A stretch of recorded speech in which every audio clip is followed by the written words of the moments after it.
You're watching the Tesla Life live with your host, Mark Coughlin.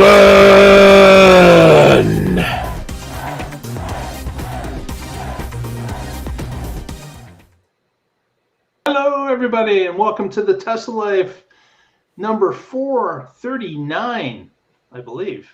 439. So, oh yeah, you don't have the number up there. Yeah, the number's not there. It is. There it is. You got it right. Good job. It is the 26th of November, 2025. Of course, it's also known in the USA as Thanksgiving Eve. Yes, the original. Because that's going to be tomorrow for Thanksgiving for you guys. For me, tomorrow's just Thursday. But Thursday. No, Thursday. You guys have to beat us to the punch and all. You know, we get Thanksgiving a month earlier than the U.S. So what is a Monday? We're already over that. So no big deal. Although a second round of turkey would be really good. I'd have no problem doing that. Yeah, we do that too. Tofurkey here. With me, as always, my other two hosts, we have Mr. Keith Scree joining us from an undisclosed location. How are you doing today, sir? Doing quite well. Catching up on some stuff finally. One of the programs I've been working on is finally run without error, so I pushed it. So here's my Thanksgiving contribution. Nice. Very good. Also with us is Mr. Patrick Connor on the West Coast. How are you today, sir? Hello, I am good. So I talked about how we got heat pumps and how I would normally have had my furnace running for over a month, and the bill was less than $20 for gas. So something's working right here. This is pretty cool. I'm liking that. It would have been over $100, I'm sure. Haven't done the math to see what it would have been. I guess I can go look at last year's, but yeah, having the heat pumps pretty nice, especially with the solar power running it. Speaking of energy saving and environmentally conscious home improvements, I got to buy the gasket for the toilet to make it stop trying to fill up too much. I don't know why they started this week, and then I was like, I'm not gonna deal with that water bill. Yeah. Anything like conserve. Fishing in there and changing the guts out, and I looked online, and then they said, yeah, if it's doing this, you just need this gasket. I was like, what? That's a 5-minute repair. Let's do it. Nice. Yeah. A quick hello to the chat room. 010 was in first, along with Robert and Digital Blade. Hello, everyone. Thanks for joining us. And if you're in the chat room and being silent, give us a shout out. Say hello. Yeah. But Patrick's got our lead story today, and it's talking about helping the Thanksgiving Day rush somewhat. And it is MrSupercharger.com approved. That's right. Casey's not the only one pushing out new stuff for the holiday here. So this comes to us from Drive Tesla Canada, and it's titled Tesla Opens World's Largest Supercharger in California, fully solar powered and off-grid. And the title says off-grid, but I'm looking, and it has enough solar and batteries that it doesn't have to use the grid, but I still think it's grid tied. Which you'd want to be so that if you have surplus, you could feed the grid, and if you could participate if the grid, if like a VPP, but an actual power plant with the number of megapacks that they have there. So let's go through some of the numbers. This is officially the world's largest. It's in Lost Hills, California, which is between LA and San Francisco. And it has been open with limited capacity, and now it's fully online. Let's see how many. It's a massive charging hub on I-5. So if you go up and down the West Coast, I-5 is the primary route for that. I mean, it runs all the way from San Diego up to Vancouver, BC. So it's 1,500 miles or so, and this is in a prime spot, like I said, between San Francisco and LA, serving one of the most heavily trafficked EV corridors in the world. That's on I-5. Okay, here it is. 164 supercharger stalls. 12 of those are pull-through. 11 megawatts of solar capacity. These are ground-mounted solar canopies. And 10 Tesla megapacks providing 39 megawatt hours of battery storage. And the funny thing about this, the numbers here on 11 megawatts of solar and 39 megawatt hours of batteries is surplus. If you the general rule of thumb is you want 4 to 5 times more megawatt hours than you have megawatts, and this is perfectly in line with that. But the part that I found funny is if you just change the megawatt to kilowatt, you have my house. We have 12 kilowatts of solar and 40 kilowatt hours of storage. So yeah, just take my house times 1,000, and you've got this place. Yeah. So the good thing with that, though, with the 4 and 5 hour rule of thumb, is that covers all your productive part of the day for solar. Mm-hmm.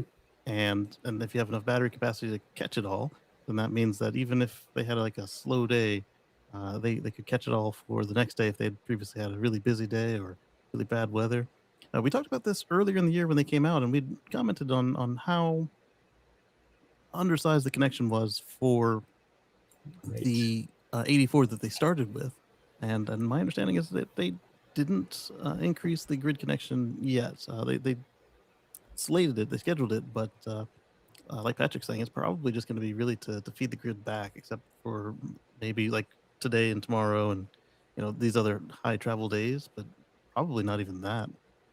And this is the nice thing, if you have even a small grid connection, so this will mostly be able to do everything on its own. It's almost like a microgrid with you don't need a fire hose to it. A small straw of electricity that can go back and forth between this and the grid is all you need, because it's mostly self-sufficient.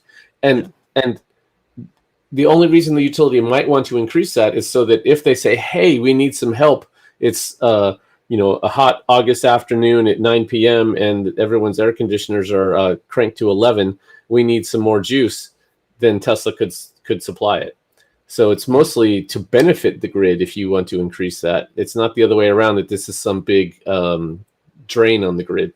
Right, but also with the auto bidder, right? Perhaps during the day they're obviously going to charge the cars from solar, but perhaps during the day you just sell all your excess power to the power company, and then at night you work out with the power company, so they don't have to spin down at all, and you just, instead of feeding it at full speed, you just feed it at whatever your connection is until morning, right. And then when everybody wakes up, you let that load transition back to the public instead of ever having to do an adjustment on the mechanics.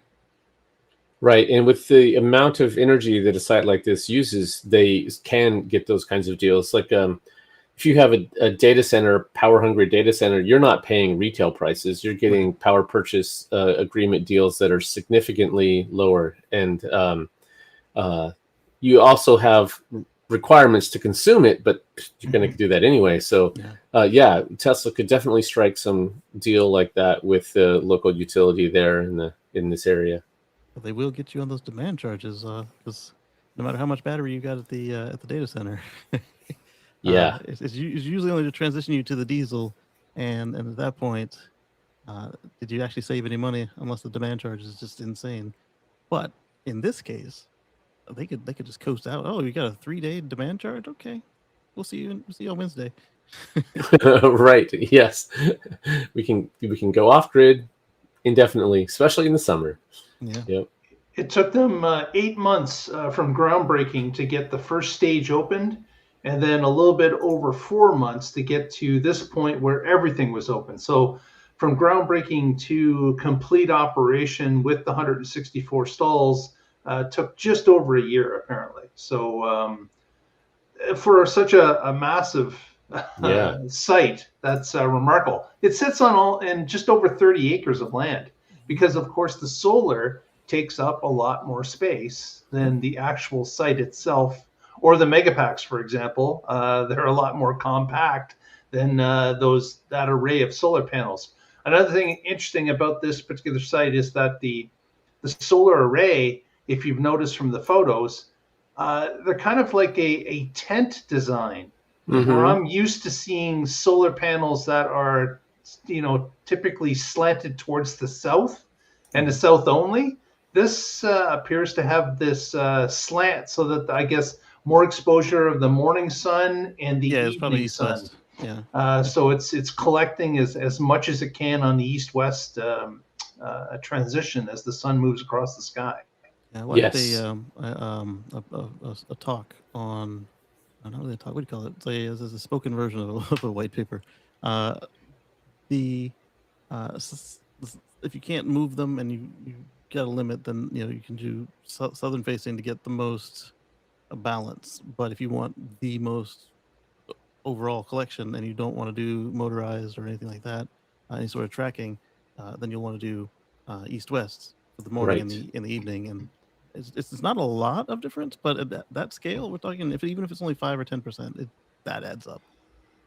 Yeah, if you have east-west, it comes on a little earlier than south-facing, and it stays on a little later than south-facing. The peak is not as high at noon, but the area under the curve is actually a little less, but it's spread out over a longer period of time, so that you're not getting hit with all the energy at once, or not at once, but and if you spread it out longer, then that gives you more time to actually use it in real time. You don't have to store as much of it. It's a much better system overall. That's what we have on our house here, is east-west. Same here. Mm-hmm. Yeah, but only because the building was here before we put solar on it. Yeah, same here. Yep. Sometimes you have to work with what you got, but right. These guys built it from scratch, so they made the mission specific to how they were going to put those solar panels in. And right. You can tailor it to both budget and also to your fit the demands as much as possible. You pointed out how much space the solar takes up, and then I also want to point out that the megapacks are again designed to fit as a TEU. That's a 20-foot equivalent unit, basically a shipping container. So how many did you say there were? 25, 23, something like that? Let me see. Where was that? So we're talking. I'm watching the video, Mark. If you can share that, it's pretty cool. Oh yeah, there you go. 10 Tesla megapacks, providing 39 megawatt 20 hours. Parking spaces. Oh, I've got the video here. I heated up and then didn't do it. Oops, made it too big. Hang on. I made it mad. Right, there we go. And then we're gonna share screen. I made my buttons pretty, which means I can't recognize them by sight. Well, that's okay. All right, share screen. Let me pick. There you go. Yes, that one. Share. All right, and then why did it scroll up? I don't know. There we go. And it's muted. Look at this site. And so the reason I pointed that out is remember when Elon showed that picture of how many square miles we would need of solar panels to cover the nation or the whole continent, and then how much smaller the square was for the batteries. Right. This is that. Yep. Yeah. And the nice thing about this is the solar panels are over parking spots, so it's not like that's one of the things you often hear is that, if we needed to use solar, the land requirements would be crazy. Well, no, we have a lot of rooftops already. We have a lot of parking lots already. If you cover those in solar panels, that's more than enough. But that also has knock-on effects, because now you've shaded the ground underneath the panels, so you're going to have less people using their HVAC to the max. You're going to have in the wintertime, if this place experiences winter, I think it does, not very severely, but a little bit of an insulating effect, a little bit of a little blanket, but not much, but it's there. You can measure it at this scale. It is interesting that about 2/3 of the site is dedicated to the solar outside of where the chargers are. Yeah. So with that canopy, that tent type setup, they do look a little bit lower than what the other ones are over the car. So this is obviously cheap land out here. It's desert land. It's not being used for anything much, as you can see from the surrounding pictures of what's around it.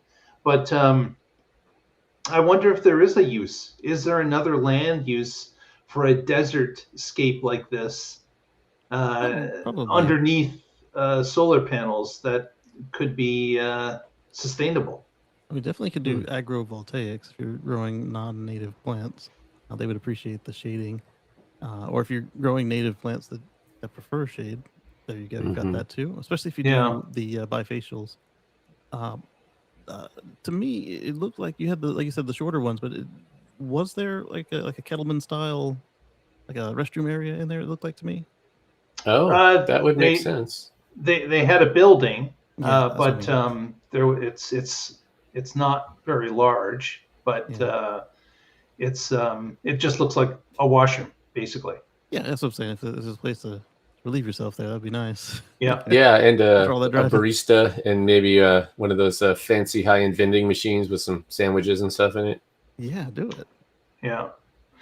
They don't need much space for that. This is interesting that they made the world's largest, and of course it's in the, as Patrick mentioned, the I-5 corridor between San Francisco Bay Area and Los Angeles, and they opened it just before Thanksgiving rush. So or it was open with 80 some the grand opened stalls, but now they've doubled it.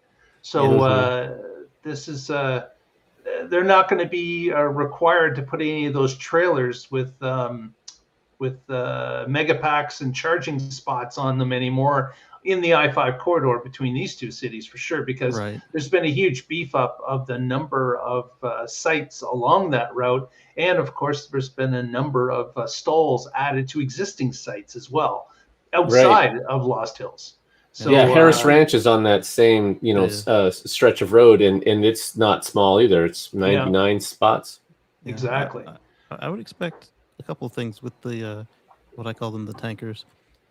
One, if they needed to, they could bring them in, and they would be very it wouldn't be very disruptive to bring them in because they've already got 39 megawatt hours of storage. So you could just bring in 2 of them, offload them, and then take them back out of the way. Or we may see this actually possibly be the home for 1 or 2 of the units that they stage around the country for emergencies. So it's charged from solar, it's topped up, it's exercised, and then they can just yank it away. Like and the same thing with Stormwatch that you've got on the Powerwall.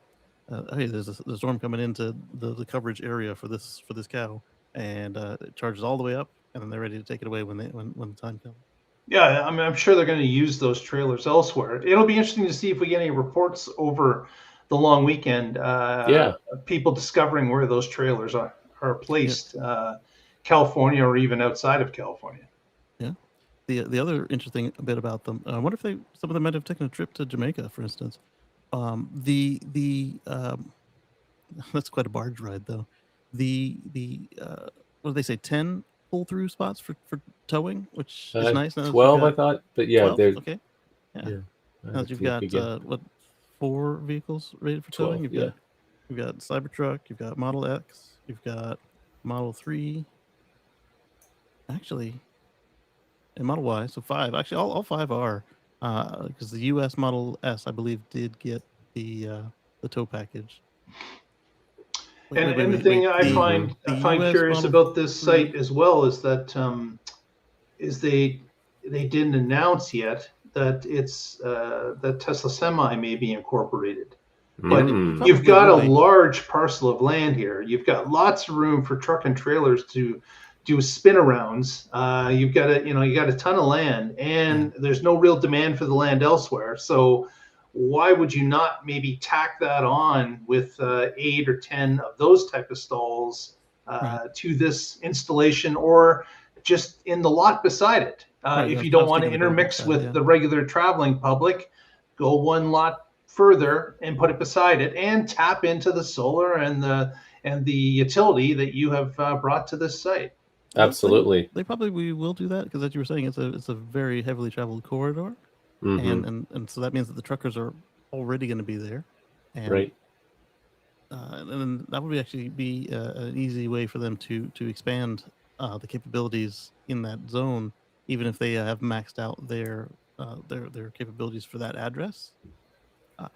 The lot next door is a new address, so that's a major shipping corridor with the Port of LA being down there. Ability to maybe build a Kettleman City type restaurant, or a little bit enhanced, because now you've got all these stalls with the general public, and of course trucks going 24/7. Need a 30-minute break at a minimum. You're basically building a flying J, and why not have that? Rental showers, and it gives Tesla some advantages. It gives them the ability to put something like this together and understand how it runs and if it makes sense and if they want to get into this type of business. But it could be a real showpiece. Yeah. So they branded it Oasis, which is funny because it's in the desert, and it's an Oasis in the desert. I wonder if they're going to run with that brand and do just like you said, and have Oasis be their Flying J kind of spot. Yeah. That also is kind of a stab back at Jersey, because they would generally call those in the Northeast. They generally call the kind of combined refueling hub, restroom, rest stop areas. They generally like to call them Oases. So, but they meant it kind of generically. I didn't see anywhere where it said Oasis TM. So take that, New Jersey, and it'll be fun to watch. Yeah, we'll have to see as time goes along there, but I'm sure we will hear more about this as it goes. Anyone out there that's traveling, please feel free to send us a few photos if you stop in and charge up. You can send it to our X feed, which is at the Tesla Life. If you'd like to join that and send us updates, we'd love to see them. Yeah, what amenities do they have? Let us know. Next, let's roll on to South Korea, which is opening up with FSD officially. So they've crossed the regulatory divide, and Tesla now will be employing FSD supervised in South Korea.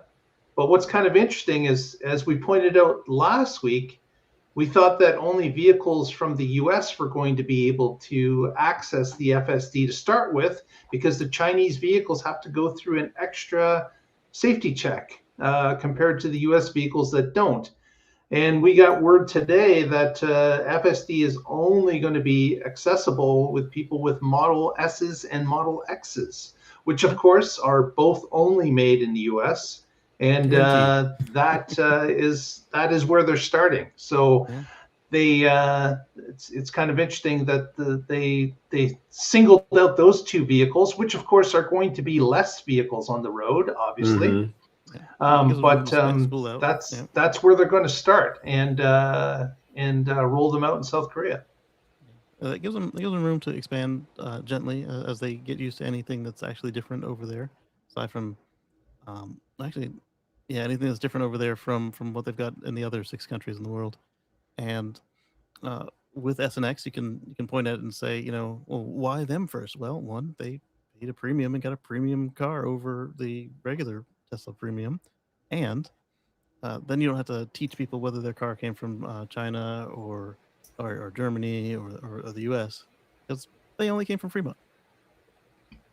Yeah, I think that's the real reason. But it also fits, like you said, they paid a premium, so that seems like there's too many things that roll out on the 3 or the Y first, and that just seems wrong. It does. It's like a slap in the face a little bit. It's like, hey, we demand extra from you, and by the way, just give for everything. Even just give the people an extra month ahead. Just a month. Right.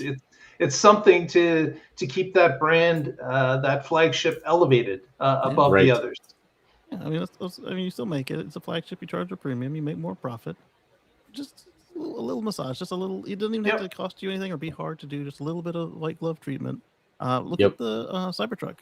Yes, it didn't come out as fast as they wanted, but there were times where it wasn't getting stuff that the rest of the fleet was, and then it's always sold for a premium. So like, how does that make people feel? Versus you say, hey, here's the first, you get something first, and like, hey, that's nice. And so like they are just now getting all of the rest of FSD 14. So exactly. So good luck to South Korea. We'll see how that starts to roll out and how people respond to FSD supervised in that country. On this one, though, we saw the our friend Green the Only, it was in the firmware as he is wanted to be, and there were some iconography that suggested that that the beta tag is coming off of auto steer finally after correct. So what, over 10 the years. thought is they've put in a new icon that doesn't have beta on it anymore, and that might be released, although it hasn't happened yet. Not yet. It's just in the firmware, hidden. It's not ready for. Hey, here's the. Well, actually, it might be the holiday release, but it's not on now. Yeah. I just found it in a car. So again, we will see as that rolls along. Next, Model X, the new Model X has gone on a diet, and Casey's got the story on that. Yeah, so Model X is now 400 pounds lighter than it used to be in 2016. And that's significant. It is super significant. It'll help you with range, it'll help you with fuel economy, it'll help you with handling and NVH, all sorts of stuff. So this is starting in Europe. And I say starting in Europe, but it's kind of a massage term because this is the new Model S and X that we got here, but with Tesla's continual improvement process. So Lars was talking to an outlet, and he covered some of the things that they changed, such as right now the Model X comes in at 52.19 pounds today. And for a reference, my Model X P100D 2018 with the 7 seats that fold instead of the power monsters is 54 pounds. So even from my monster, they because mine's not a 2016, they've cut another 200 and change pounds. And let's see what they put in here. They did the rear motors are now not induction; they're permanent magnets, so that saved them some weight, as well as the way they did the half shafts. They switched the mega castings from 8 mega castings to just 4. And so anybody who told me that they weren't mega casting S and X, I eat some crow, please. You can have some pie tomorrow, but tonight you're eating crow. That's right. He said, kind of complained that they took on the X. They took on too much of the S to get to market in time, and so this gave them the opportunity to kind of work that back out. And so it's the NVH. Hats off to the team. Oh, he talked about how he incentivized the team to get off every kilogram they could, and so everybody who got a kilogram off the car got to take a little prize home. And some of their biggest savings came from, of course, the battery pack. And the 3 motors, it only used to have 2 when it came out, and now it's got 3, or 2 still, depending on which trim you get, the long range or the Plaid. You can get a tri-motor Model X? Oh yeah, ever since Plaid came out, baby. Wow. Yeah. So the changing the rear motors to the permanent magnet helped them save 100 pounds, as well as optimizations to the half shaft. The battery pack, they went with denser cells. It says vertical module orientation. I'm not sure what is meant by that. I'm assuming that they mean north to south instead of east to west along the car, because it's still basically the same structure as mine, but built better. And there's no room in there to turn all the cells on their side. So, you don't think they're standing up now? They were always standing up. North and south. Well, I guess north and south are on one pole, but standing up like this rather than laying down on their sides. So what I'm thinking is, unless they turn the module like this, the vertical must mean that they instead of going from door to door, they go from nose to tail, just like Model 3 does. That's what I think that means, but that's what they wrote is vertical module orientation. They did some structural tweaks, obviously, because when you went from 18 or 16 modules, depending on which capacity, you don't need as much bracing if you only have 4 north to south modules, just like S and X and Cybertruck.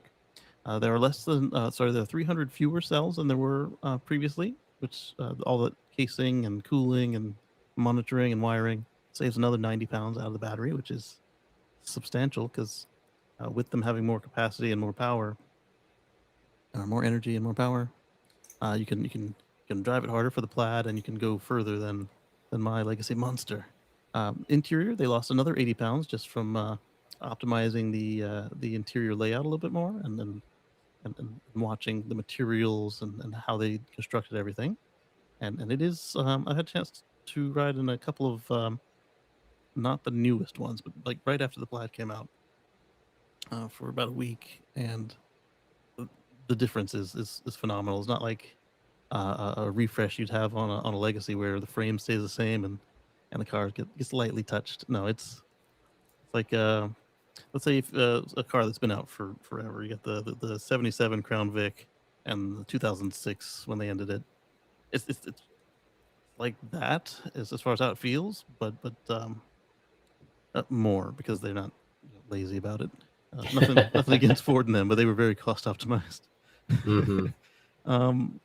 Let's see. They swapped the wiring around from copper to aluminum where they could for the high voltage, and that saved them another 30 pounds.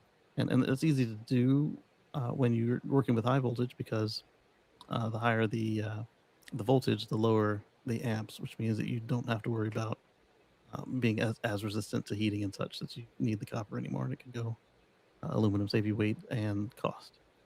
And the front and rear Mica castings went from 8 to 4, saving over 20 pounds while boosting stiffness by 10%. And then, of course, the 12-volt battery, they went from lead to lithium ion, and that went from like this, well, a lawnmower-sized battery to, but full of lead, to something about the size of, I don't know, this, a little bit bigger than this.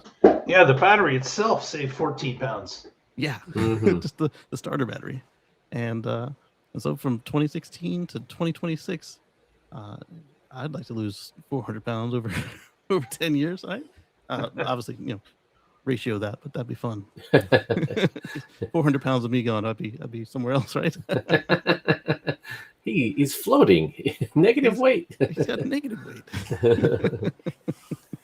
Yeah, so that's quite a diet, and it's nice to see that they've gone back to one of the older models and they've reworked it.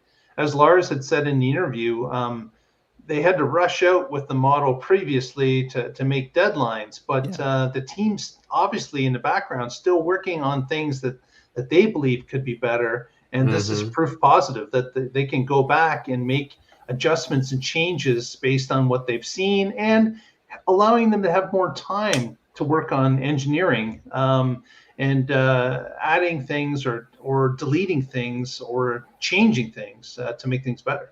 Yeah, I've had people come up to me and say, "Hey, why are you interested in the new Model X? You've already got one, and nothing changed. It's the same size, same length." I said, "Well, yeah, it's the same frame, and if I had the disposable income to just refresh the car, then I would be interested in doing that, yes. Versus normally with like a refresh type car, it's like, if you're leasing it, you would do it, but otherwise you just skip it till there's something major.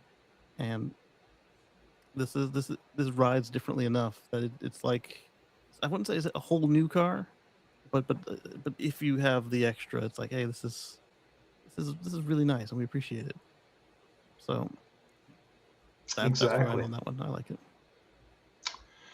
Well, that's great to see, and hopefully they continue doing that with the 3s, with the Ys. Obviously, with the Highland and Juniper updates, they've made some of these changes already, but now they're starting to get a lot of information on those cars in the real world too. So we'll see as time goes along. That's a much better analogy for it as well. It's the same level of difference, maybe not on paper, but definitely in seat feel. On and not of the actual seats, but yes, them too. Of the guys who went from the Frog Guys Model 3 to a Highland, or from the original Model Y to the Juniper.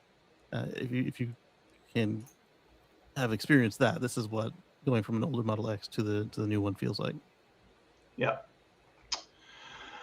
Now, here's an interesting story. We've talked about the NACS conversion of the automobile industry for quite some time. And there was a lot of talk about who would be first, but I don't recall us ever thinking who would be last. But that information has come in just this week, and it's our old pals at Stellantis has come in officially last as the last to convert to NACS going forward. So so far of the legacies. Of major size legacies, yes. I am sure there's going to be some other automobiles that are being added to the list as time goes along. There'll be smaller amounts that will get NACS, but Stellantis is a major name, and they were basically last on this list. And we know why, because Stellantis really is yet to get serious about electrification. Yes, they've done some things in Europe with Fiat and others. They've done a little bit in North America with the Pacifica having a hybrid, a plug-in hybrid availability. They just released a Jeep with less than stellar numbers, only 250-mile range, $63,000 US price tag.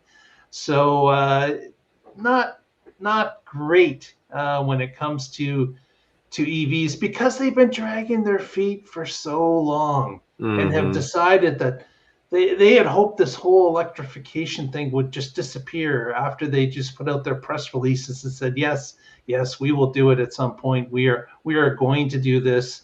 But now they're kind of behind the 8 ball, because so many companies have put out first, second, third generation EVs, and Stellantis is stuck with, well, we're just really entering our first. And we can see from the lackluster fanfare of the Jeep electric offering that that might have been great 8 years ago, but today it's a lackluster vehicle to be entering in and at a premium price. So although we certainly would celebrate another manufacturing coming out with an EV model, Stellantis has to go through what everybody else has already gone through. That first generations have to be examined, see how they work in the real world, and then just like the Model X losing 400 pounds, Stellantis is going to have to go through those type of things and figure out how they can make their Jeep go further, be more energy dense, be more efficient and cheaper in order to compete in the current market. Yeah, because they started out with the cargo van, so you could call that their industrial, their prototypical, but for sale. Then they had the Charger, and well, it's like I said, with that one, you can get anything else on the market, including the trucks, and outperform it for less money. And it was supposed to be the sporty car, and that was kind of a slap in the face. When they joined the NACS coalition, they didn't join the Supercharger coalition. They said, "Hey, look, we finally got the J3400. It's coming when everybody else is finally getting NACS." Hey, look, we missed the train by like 3 days, but we're here. We're here at the station. Yes, exactly.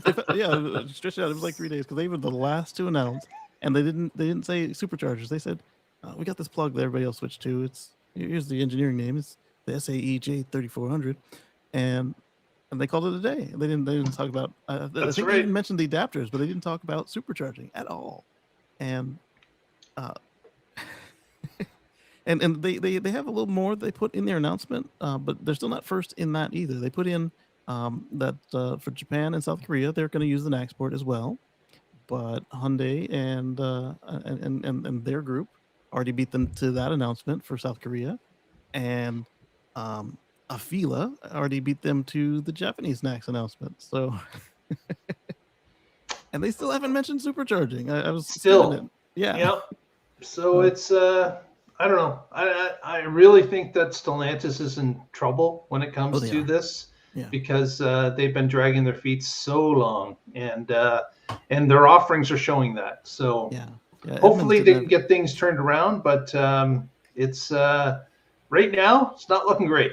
Edmunds didn't have anything nice to say about their Charger when they did their update on their long term. That's right. Yeah. Next, let's roll out to another new country that Tesla has set up shop in, and that is Colombia. Not British Columbia, not Columbia, South Carolina. It is Colombia, South America. Yeah.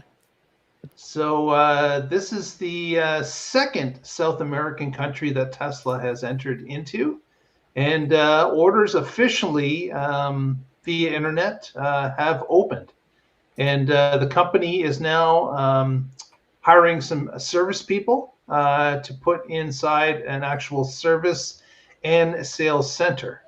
So this is great news for the people of Colombia that have been waiting for an electric vehicle, and it gives more South American countries hope that they'll be able to push a little further into that continent and start to electrify the road system there, because of course where service and sales centers go, superchargers go. So it will be interesting to see how they start to roll it out in South America and start to cover some of the vital highways between countries. Yeah. So that is great, and not a surprise that they're pushing out. The other country was Chile, I believe. Yeah, that sounds right. Yeah. Yeah, I was just looking to see if I could find it because we talked about it like a month ago, and I'm not finding the other location right away. Yeah, Chile is the country, and Chile geographically is quite a long, skinny country that runs through South America, whereas Colombia is up near the top, more near the top, where the the connection to North America is. Right, we've got Peru in between, Peru and Ecuador. So yeah, now those two got to be next to connect the other spots where they're selling. So we know where they're going to be concentrating to get those done. So that will be very cool to have South America connect. Although it would be very difficult to have a route from North America into South America, because of course there is I believe it's the Darien Gap, it's called. That is, there are no roads that connect physically between North and South America. Most people get on a ship and go around that.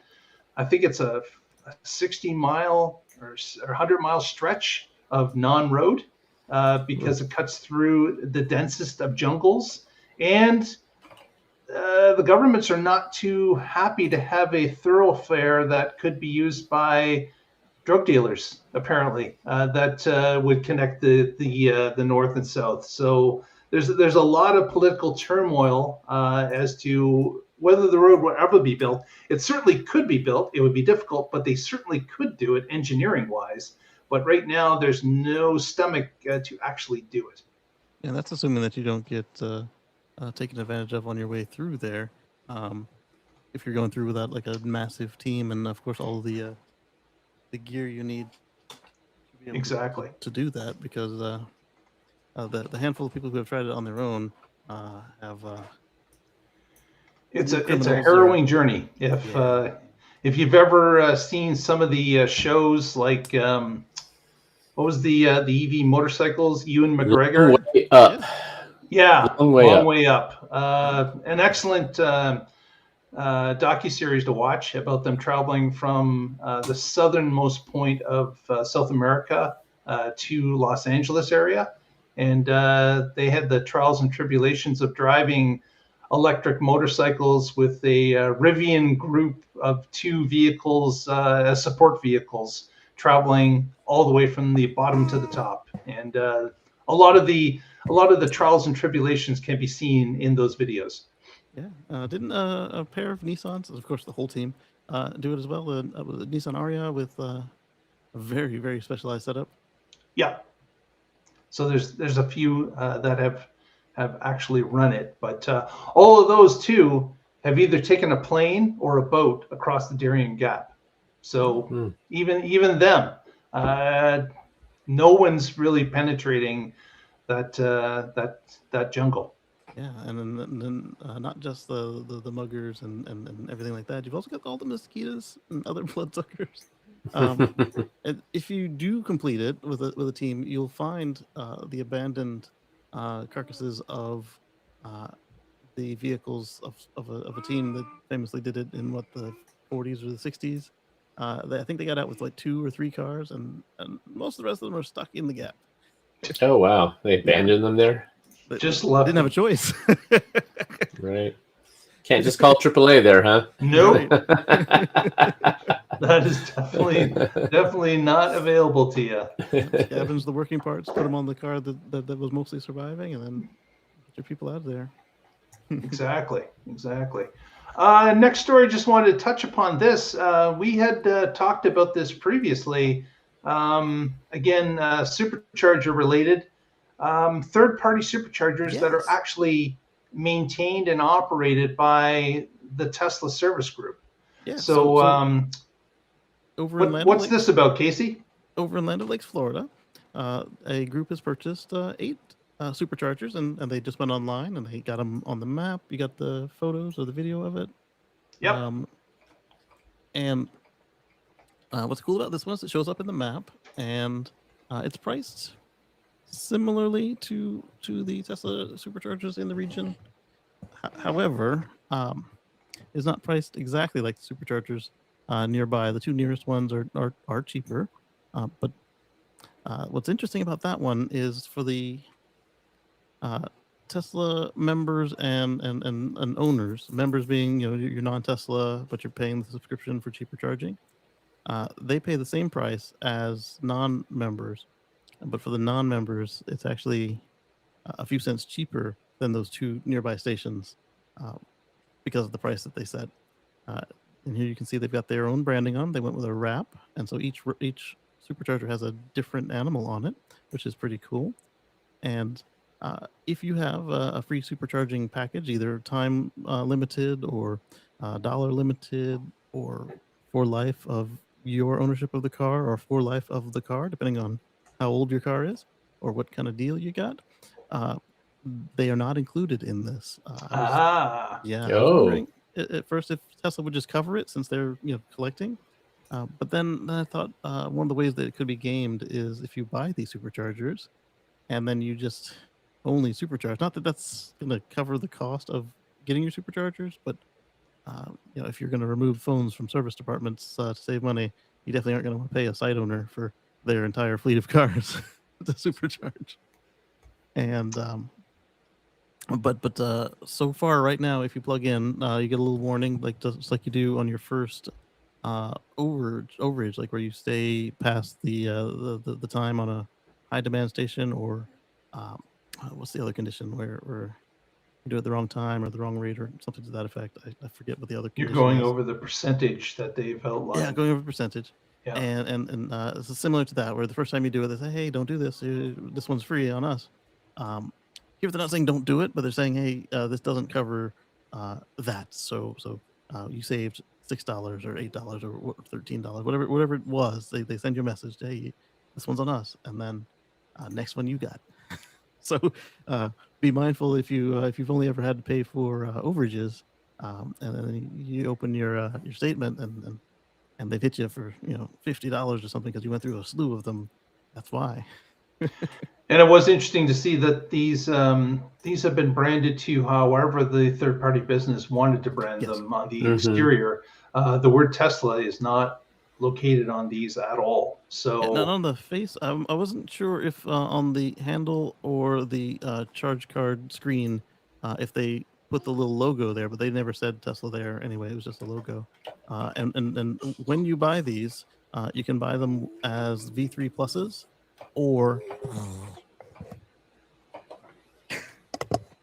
oh, and the microphone's gone. She was eating it. You can buy them as V3 pluses or as V4 natives. Either way, they're going to have a V4 terminal on the end of them, and then you can get them with or without the pay terminal. So those of you in Europe might be familiar with it, and those of you in the States are probably not familiar with it because even the ones we have that have it, we rarely have them turned on over here. Yeah. But over there, it's an easy way to collect some money. So why not turn them on? But if you want to do these on your privately owned supercharger, they're gonna charge you a little extra for that, because they gotta add it to your maintenance, and they gotta turn it on and connect you to a payment processing network, all that stuff. And you can get a minimum of 4. But if you're getting 8, look at doing the V4 natives, because why not have people preferring your spot over the nearby V2 Classic that only does 120, not even got the upgrade to 150. And there'll be business there. Some folks were complaining in some of the announcement threads. They're like, "Oh, it's so expensive."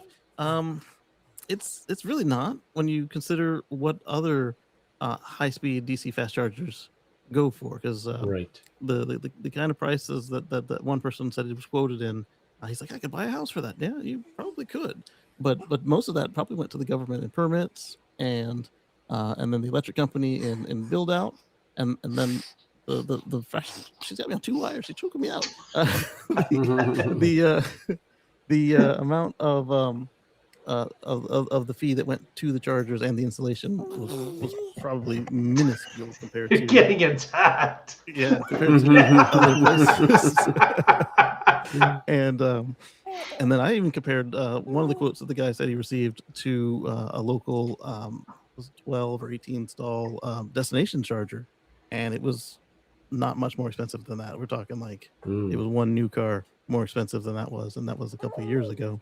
So it is worth looking into, especially not only is it cheaper than the competition and turnkey and all one piece, it's more reliable, is better built, and if you get it with the service plan, then you've got a world-renowned maintenance company making sure your stuff is up. Making sure your stuff is up and can collect money. Yeah. Yes, you can collect it painlessly, and they let you set your charging. They get all the reports and graphs you need, and like say your utility says, hey, we've got this promotion coming up for the summer, you can give away this much more, or hey, starting next month we're gonna get you for more.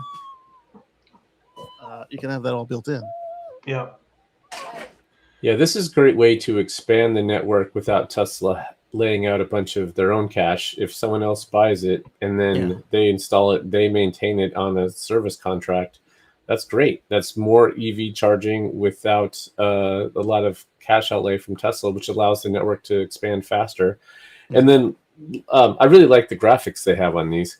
They're not flags, so we can't exactly add them to our Supercharger flag hashtag, but I have cool. Because I haven't got another name for it, so I wanted to keep them all together. So it's pretty cool, and they all had different wildlife on them, and each one of the stalls looks like it was a different graphic, so that was pretty cool. And Tesla has a lot of advantages. We've talked about them a bunch on the show, but like for my wife, it's the Supercharger network.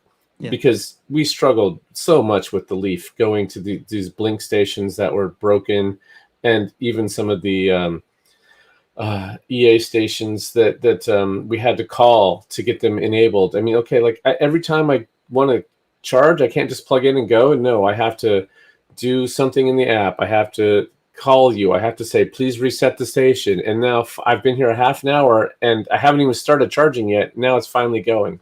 That was just ridiculous. And so Tesla's just plug in and it charges. It's so much easier. Yeah. And these build on the original private Supercharger program. Only now you're not getting a heavily used station that you have to maintain yourself. It's not capped to 60 kilowatts, later 72 kilowatts. You don't have to publish them. If this is something you need for your business fleet, say your Revel, or any number of private companies that need supercharging, you can get this put in for yourself and don't have to share it with the world if you don't want to. And it makes sense because you've got the supercharger voting, you've got Tesla's doing their own pick, and then with this, you can say, hey, I know my site's good, even if you're not picking it. Let's go ahead and do this. Or even if your site's only marginal, but it'll bring steady business to you. Right. It's worth looking at. Yeah, I didn't see these are labeled Suncoast, but I don't know what that's this region. So I don't know what the actual business is. It might be the toll plaza, because it's right there in Orlando, right? And it feels like it's north of Tampa. North of Tampa. Okay. Yeah, Land O'Lakes. Land O'Lakes. When I was trying to find it, it kept pulling up Disney, and I was like, or not Disney, but the places I stopped when I went to Disney. And north of Tampa is Dunedin. Land O'Lakes is there. It's not quite Orlando. It's certainly more west of Orlando. Yeah, but, a little bit more still. Yeah. But I recognize the Sun Coast, and that's like the region or the county is called the Sun Coast, and that runs all from St. Petersburg and the Indian Rocks and all the way along the coast up to Holiday Beach and Clearwater. So it's municipal. Mm-hmm. That's the Sun Coast. Because municipal, they like to provide charging for folks. There was I want to say it was Florida or Texas, just put a bunch of chargers in with the last of their NEVI funds, which is good to see that they were still able to get that done, given what we went through in September. But these are, I'm looking forward to see who's next, and then we haven't even seen the BP, and who else was the other oil company that jumped in on it? I don't know what it was outside of BP. Yeah, it was BP Pulse is the one I remember. Yeah, BP Pulse, but there was another one. I don't want to say it was Shell, but it might have been Shell or Exxon. But, hasn't been a lot of fanfare around that. We did see a BP Pulse come alive, yes. But haven't heard a lot about those deals lately. Yeah, and that's different because those Tesla sold them the hardware, and they're going to manage it themselves. So where this one is Tesla managed, and so very different. I think this one would be the easiest and most cost-effective way for a medium-sized or smaller business to handle it. And too bad it's too late for New Jersey, because they could have said, "Hey, all right, we're gone. Here, what sticker do you want on it?" and well, keep in mind that in New Jersey, someone paid them more money. Right, but I'm saying is they could have turned to that winner and said, "Hey." What New Jersey doesn't realize yet is that the ones that go in will not be as reliable, and they will get complaints and issues with them far more than what the Tesla infrastructure was doing. Oh yes. But you can't tell anybody about hindsight until they experience it. So there you go. With that said, I looked it up, Mark. I found the address on the Tesla Supercharger site, and then looked up that address in Florida, and it looks like it's a mall. There's a bunch of different stuff there. There's a place called Taco Bus. There's a Bon Mai and Boba Shop. There's a Bella Brava Bexley. I don't know what it's probably something fashion, because I don't know any of that stuff. Anyway, so it looks like it's a mall. Okay. Is that the name of the mall, or is it just still a region, but that's the mall in the region? It's called the Hub at Bexley. Okay. And it's in Land O'Lakes. Yeah. Yep. Lisa has the information about the Land O'Lakes site. Very good. Yeah. All right. With that said, let's go to shoutouts. Casey, what do you got for us? Well, catch us on the Tesla Life Express.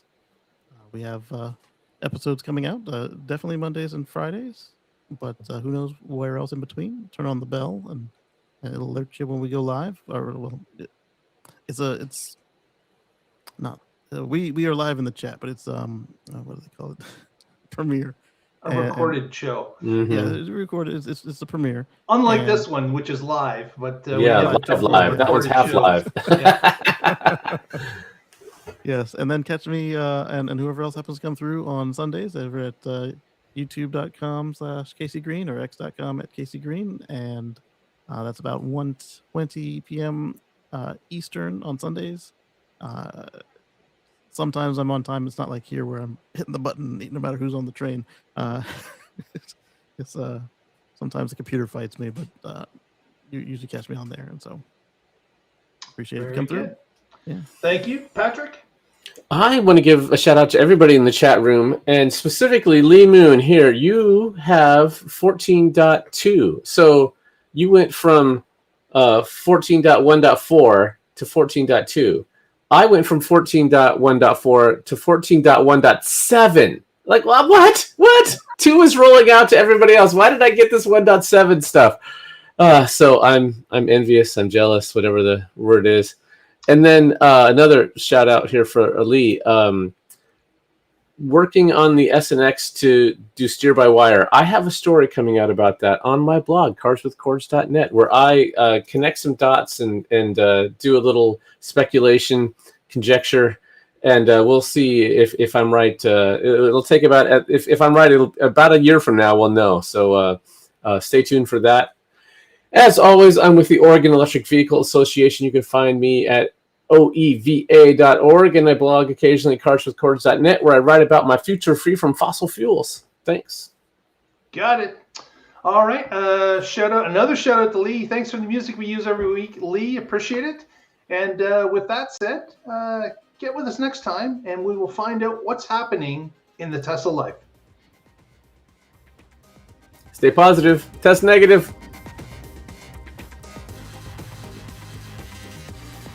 Just in time. Got the music going, yeah. Yeah.